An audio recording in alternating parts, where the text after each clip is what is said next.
Oh. And it's still true. 2 months later, and it's still true. I really like, so over the course of this, that our enthusiasm has not diminished at all. What was the most rewarding part of starting You're Invited? So, Rachel, what do you think was the most rewarding part? Oh, the Friday morning hug. Just being able to see everyone that I've missed so much, and to feel part of an active community where I can really, like emotionally, I'm like, oh, I don't think I could have gotten through the last 2 months without You're Invited, because it has just been such a glow in my week. As this shelter in place has gone on, I have absolutely was becoming more and more withdrawn from and feeling so much more cut out from the game community. And what this has done is that, you know, remembering all the people out there who I miss and care about also miss each other, and being able to have this every Friday it's the same. It's having that to look forward to so that I can kind of visit with everybody. Gives me a focus for the week and something to look forward to going into the weekend. And even have it, I know like everybody's like, time is meaningless anymore, nothing matters, and it actually gives structure to my week, which was starting to get really out there.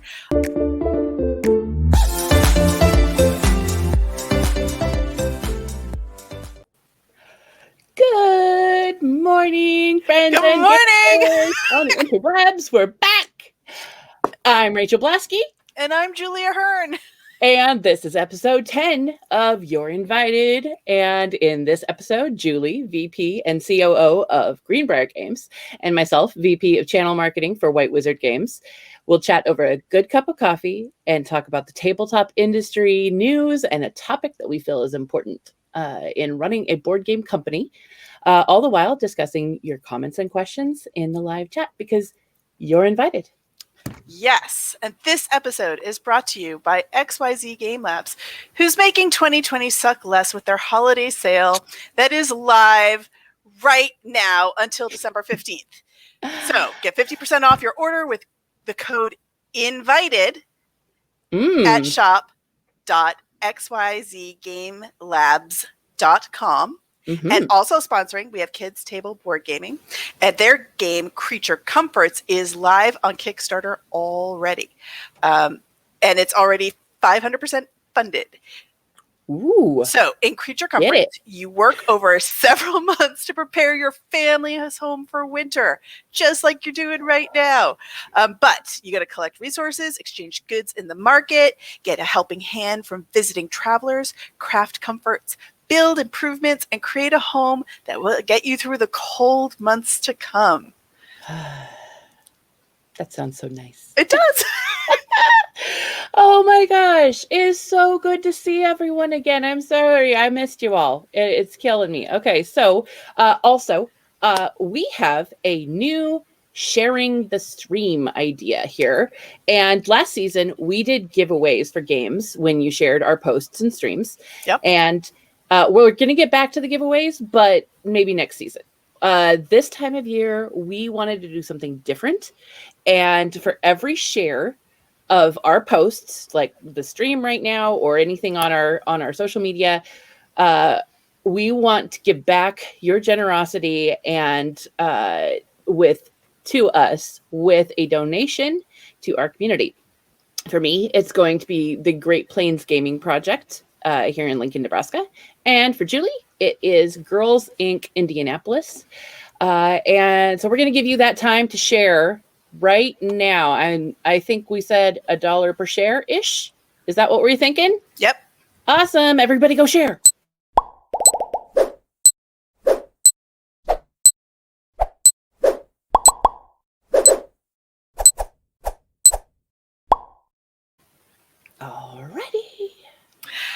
So, news, tabletop news. What's been going on in the news? Well, we are personally quite sad to hear about the closing of the Girls Game Shelf Twitch channel.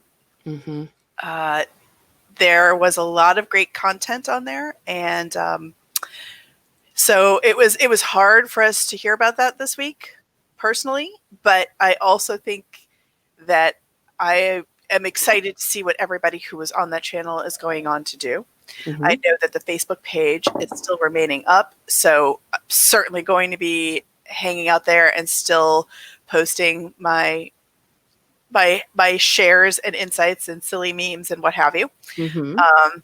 And I mean, I thought that was so cool. One of the last things that they did when we talked about Shelfapalooza, why am I blanking? Felicia Day hosted them on her Twitch channel. So Right. when she was not there, I thought that was so cool. That is such an achievement. And so I'm so impressed and, proud of them. But running a channel, I know, is a lot of work and a lot of upkeep. We have one show a week, and all the time and energy that we put to make sure that it looks good and that we're doing something that isn't just... Yeah, it's a lot. Like, I think about, analogy wise, like growing up and being like in high school and trying to be in a band. That level of effort versus actually something that is worth people hearing or seeing is a lot of work, and it's a lot of time. So I appreciate that they know what they can do and what they can't do. I appreciate that they, instead of just letting it run off and not be something quality, that they decided that they were going to stop and move forward with, I'm sure, their own projects that they can keep doing. And I wish everybody at Girls Game Shelf the best of luck in their future endeavors. So there's that. And then, of course, you just keep making the news, babe. I was busy last week. Yep. So Rachael here is now at White Wizard Games. So big congratulations on your new role. Do you want to tell everybody a little bit about what you're doing there? Oh, I am doing a lot of back end type of work. I'm going to be working directly with the distributors, the retailers, international partners, that side of the business. And then whatever else Debbie is like, hey, do this. Pretty much how an indie label goes, right? Fair enough. So I just saw, thank you, Jeremy. Jeremy also is hoping for the best for all the ladies at Girls Game Shelf. For reals.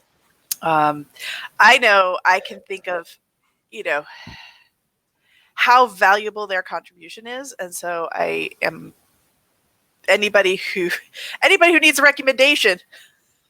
Yes. Happy to sing anybody's praises. Yes. So good. So I'm looking. What do we got? Well, we've got our live notifications, and I'm also kind of jumping into the chat. I know I'm being bad right now, but Michael, he asked us a specific question, and I want to address it. What am I thankful for this year? This is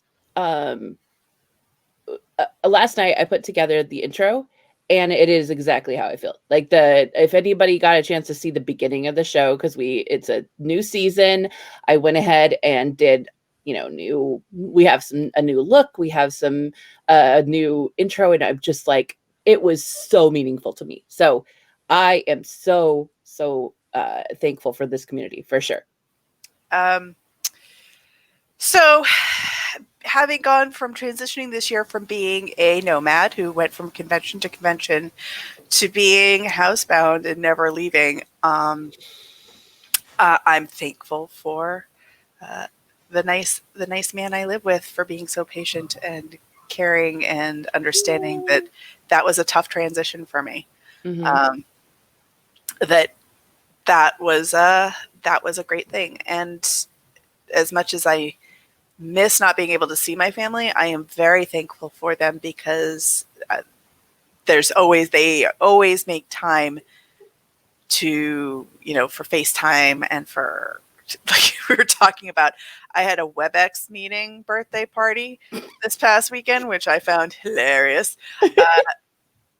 but taking the time to make sure that I still feel included, because my sister and my brother are both in New England. My parents are in Florida. We're all spread apart, but I get constant check-ins. And I will say I'm the one that is, for as much as I miss them, the worst at communicating with them, because I'm constantly focusing on work. I am. So they're very good about being like, hey, Poke. Yep. We're sure you're fine, but you might want to tell us what you're doing. Same. So love you on Facebook, babe, but maybe give us a call. So that's what I am thankful for. Well, great. And I'm here to remind you that you guys can click the 3 dots in the upper right-hand corner, and you can choose to be notified every time we go live. We also have the link to our YouTube account in the description box below, and you can subscribe there. We're getting, a few now. I'm excited about that, and find the archived shows after streaming. So now we have an entire season on there for your viewing pleasure. So our top question for this week, because this is what we're talking about. We're talking about prototyping, guys. I mean, this is something we all know about. Yeah, and we talked a little bit about it last season when I was talking about the tools that I use. I went through what physical copies we use to do in-house prototyping, because I like my arts and crafts, apparently, my DIY. Yeah. But we're going to talk about when is it time to outsource and some other things. So I'm actually going to start with talking about, the thing that makes it harder right now is, how do you make a prototype when you can't get playtesters to play it? And that's using Tabletop Simulator versus Tabletopia. So I think for prototyping, Tabletop Simulator is the better of the two platforms. Okay. I think let's start with pros. So the cool part about it is it has a very sandbox feel of how to build. So you have so many already established components that you can pull from that are baked into it, and they give you so many different things that you can do action-wise to design them and make them and kind of play with the physics, because let's face it, physics on the internet is a strange and weird, wacky thing. Mm-hmm. So they give you tons of options as a designer to make a prototype. It's also a con because if this is not your comfort level, then taking the time to find everything and play with it and see how it works can be a challenge. There are a ton of YouTubes out there, channels out there, who have written some stuff, people making their own prototypes and showing you how. So that's helpful to a certain degree, but I feel like a lot of those people are doing a much more advanced, like how to skin things, and if you just want a basic film area, if you could just go on, and it's a $20 to be on Tabletop Simulator. Mm-hmm. And a lot of times they do sales where it's half off. So it's $10 in Steam. So it's cost effective. It's an easier way to get people in and playing your game. There are a number of designers who now swear by it online. I know Gil has been a big advocate of it, Gil Hova from Formal Ferret. Mm-hmm. I have been using, I've been using it since its early days when we play tested Zepocalypse, the original Zepocalypse on it, and when it first came out. Did you infer that you're a TTS hipster? Yeah. I'm just before it was cool. Oh, I wasn't any good. So my point, no, I was terrible. I flipped the table before you could rewind because I was like, what does this do? And it destroyed mid playtesting an entire playtest. And Jeff wouldn't speak to me for the rest of the day. So this is not I was doing it before it was cool. It's just, I was terrible at it to start. And I've gotten to the point where there is proficiency, so you can do it. And so pros and cons, tons is actually baked in the same kind of thing. There's so many options, but there's also so many options. Something that I also, if you are somebody who likes programming, you can actually build in code. It's Lua, which is an older coding. And again, if that's your thing, there's plenty of YouTube if it's not one that you're super familiar with. It's not that hard. And I'm not that I'm a coder either, but I can do something basic like as you're playing setup, the decks pre-shuffle themselves. So that you don't have to do that while you're playing the game. So little things that help set up your game for when somebody is first playing. But you can do something so advanced that how many players, and then it alters the setup for you, those kinds of things.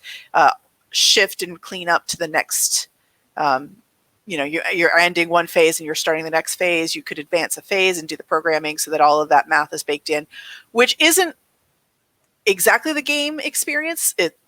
But it also saves all that time because you're spending time trying to manipulate the cards in a virtual space. So it actually keeps the time limit down when you're playtesting. So I'm a big fan of Tabletop Simulator, or at least coming to terms with Tabletop Simulator. I'm so terrible at it, but I see the writing on the wall. I'm working on it.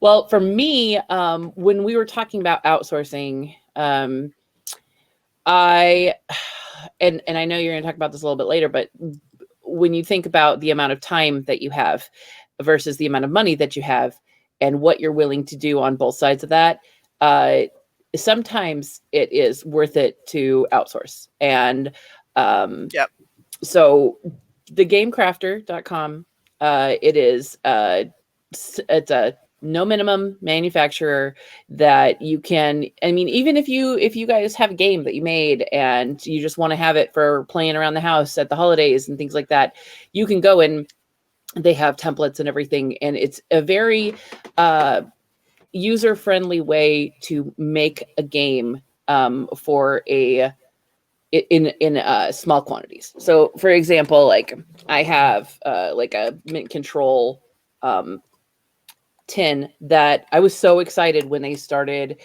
carrying mint tins. They have a lot of different components and a lot of different sizes, and they do custom sizing, and they have so many different ways to customize whatever you're doing. And they also have that one where you can almost mini kickstart it, where if you get a print run of a certain size, so people paying and prepaying type of thing, and if they get a certain print run, then they will print your game. I know that's like what Mechanisms when Derek and Daniel decided to do that. Yeah, and I think it's really neat that they are constantly, they have a really big community online, and part of it is listening to what the needs of the community are and what people are trying to DIY and seeing if they can provide a service like that.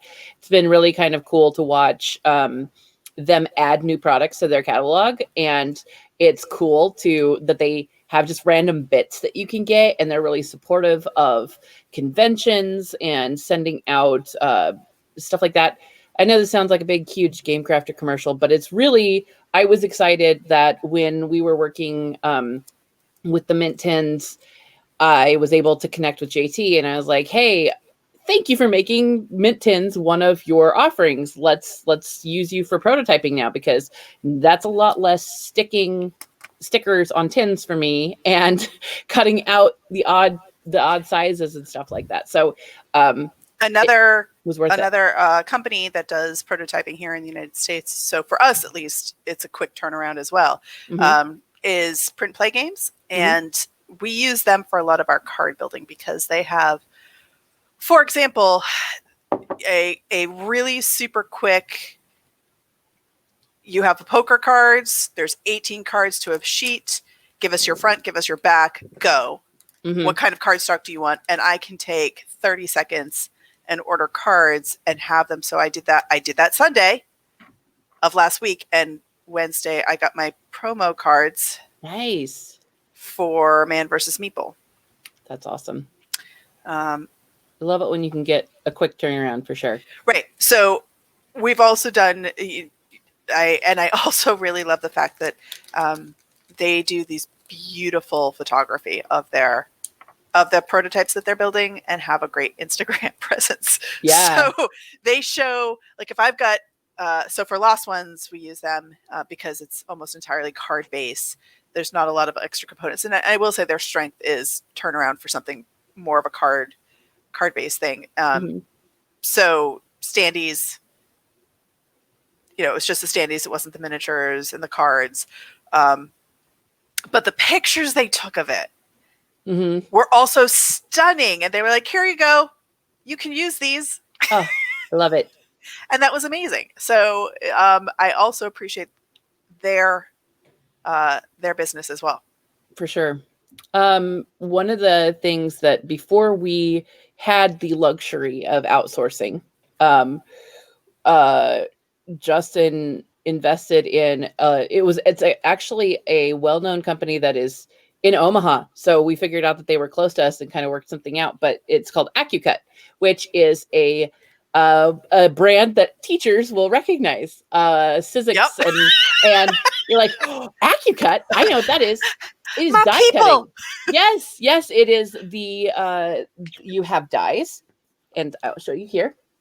And the dies then are run through a roller. A super heavy roller. Oh man, it is a beast. I have stubbed my toe so many times. But it is super helpful because we actually ordered custom dies because there was no mint tin size cards yet. And so we had that, and then we did the half size also, this size. And we just kind of learned how to make the I don't remember what they're called, the marks that help you sit it on there, so that way it's all of the early Z-Apocalypse were all on AccuCut, and they make, so we had puzzle pieces to fit in for the map, and it is good. I mean, we had to put an extra board in to keep the pressure on, but we did not cardstock. We did a very thin cardboard and would run that through and then run the stickers separately. And then it was my job, because I had the best ability to line up the stickers for the actual map on top of it, so that we had, that's like hours of my life. Right. Just sitting there rolling. 13 years ago, that was hours of my life. Yes, exactly. And I was also going to point out this handy little tool. If you don't have this yet, this is a micrometer, and it is a digital one, so you can figure out all of your dimensions easier. It's just like adds the level of precision that you would need. And so those are things that I wanted to point out for sure. This is there has been some really, really good comments too. I was loving that. Debbie, where did she put here? Bring it up here. A Cricut is now on my Christmas list. Right. I went through that. So that was our, second episode? Yeah, the Cricut stuff. I have a whole breakdown. If you want me to go through that again separately, I can talk to you after. But oh, nice. And yes. Debbie's a master shopper. I don't think she needs my help anymore. And I just saw my Black Friday ad that came in the mail from Joann's, and they have Cricuts on sale this year. So maybe grab that one, especially because they also have like percentage coupons and stuff like that. So and then go ahead. I was going to say there was also some comments, Tabletop Simulator versus Tabletopia. Yeah. And I will say, I agree. I think Tabletopia has a much more polished, if you want a final game up there for just gamers to play, fans to play. So we were talking specifically for prototyping, and I think Tabletop Simulator does a much better job of allowing you to prototype. It gives you a lot more independent ability, as opposed to needing the people at Tabletopia to help you get everything on. Right. I think it's easier in general. And the other thing that I saw was here's Alan. Okay, so Alan, he uses TGC for everything, but then the downside being that you have to clean the soot off, because when they are laser cutting, it leaves that in there and you punch it afterwards and it has a layer of soot. And I was just going to say, I just handed it to my kids. I said, here, pop all these out. And then I want you to take the paper towel and I want you to wipe it and then flip it and then wipe it and then flip it. And it all got done. Making prototypes, get children. Yes. Perfect. That's a hot tip. Hot tip. Children, Get children to do the work.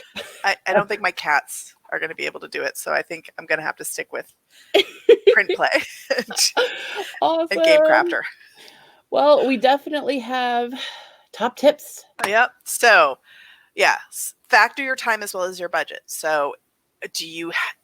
I think a lot of us downplay our own time as a money factor, but think about it. If you're an owner of a company, what are you paying yourself in your time, or what is your time best spent doing? So if it's best spent making the prototype, okay. Are there 5 million other things that you need to be doing, and this is actually costing your company money because you've decided that you still want to be a DIY person? Mm-hmm. Fair enough.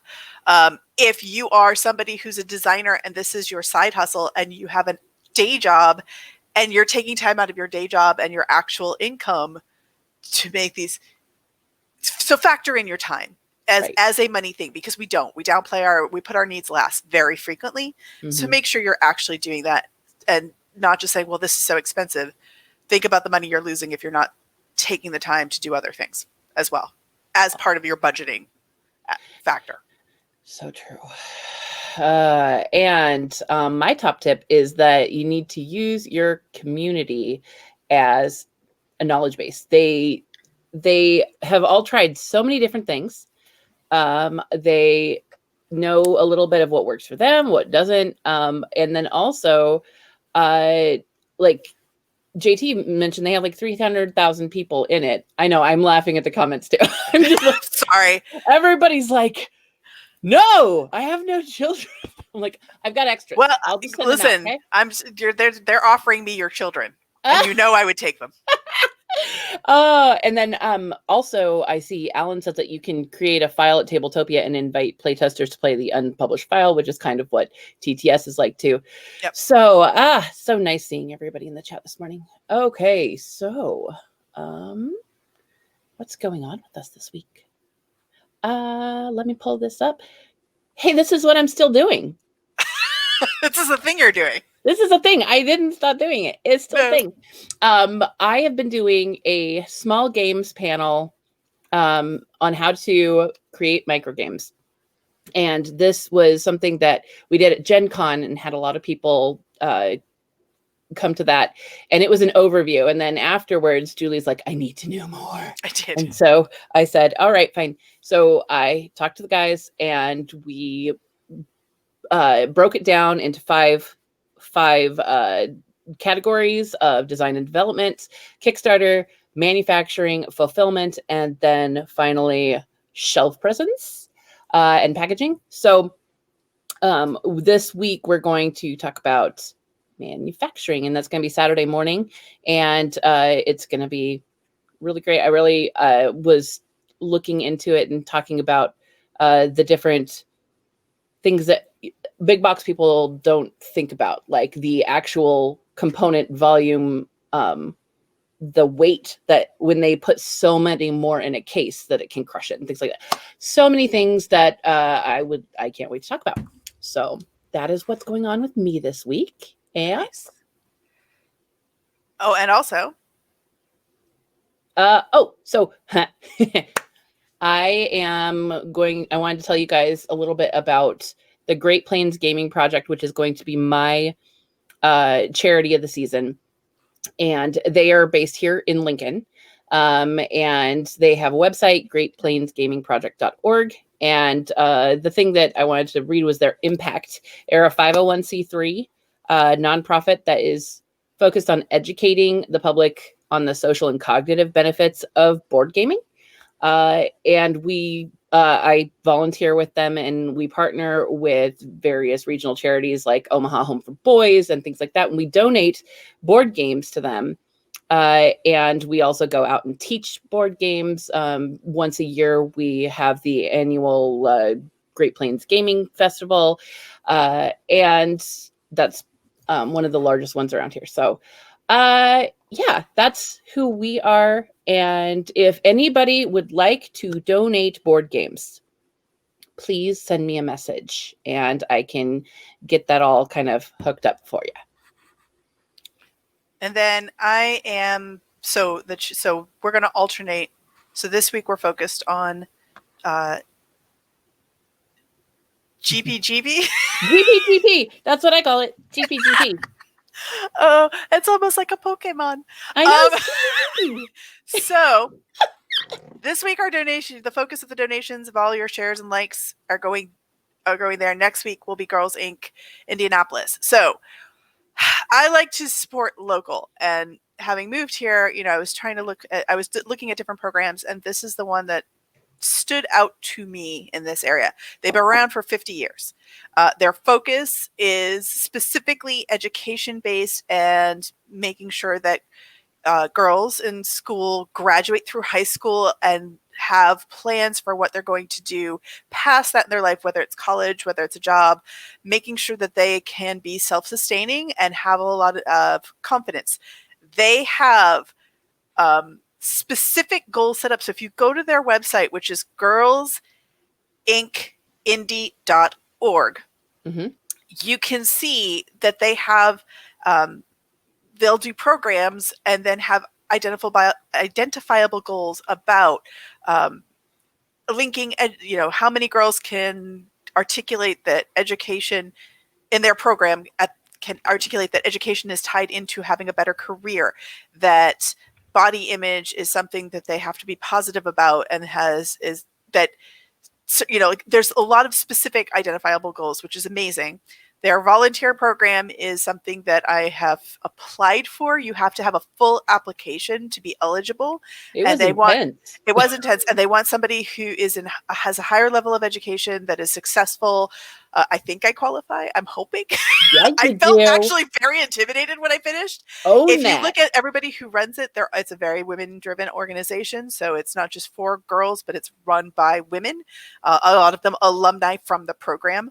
Awesome. And so I'm super excited to, one, donate, and then two, over the winter, volunteer. They do a 6-week program. So you have to dedicate about an hour and a half of time consistently for 6 weeks so that you're in a workshop with and they have the age ranges, everything from 6 to 8 up to 15 to 18. And so they tailor it, what the goals are age-wise as well. So good. I'm so excited about this. Yep. And we have this. That's right. So our shout out this week is for Miss Carrie Ann Peevely, who